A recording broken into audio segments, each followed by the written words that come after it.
The following test is known as the lateral pivot shift test, also known as the elbow pivot shift test or the elbow apprehension test. This is a test used whenever you are suspecting posterior lateral rotary instability at the elbow, also known as PLRI.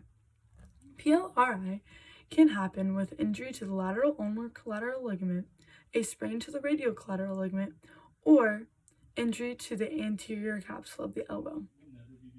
If any of these is suspected in your patient, or he or she is complaining of general discomfort in the elbow, or pain with clicking, locking, or a giving way sensation, you should test with the elbow pivot shift test.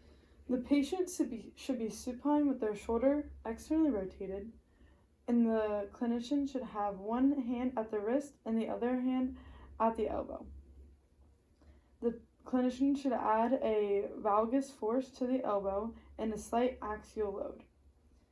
The wrist should be fully supinated. Start in full extension of the elbow and bring the elbow into flexion.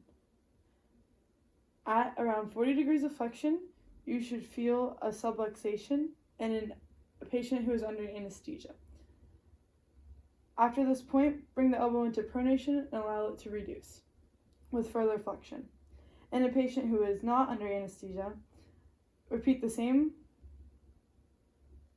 motion, and they should feel apprehension or discomfort.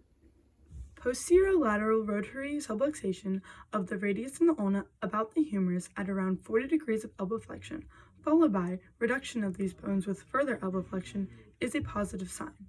This can be noticed with a dimpling of the skin near the radial head during subluxation and a palpable clunk during reduction of the bones. These are for patients who are under anesthesia. For a patient who is awake, you will likely not be able to sublux the bone.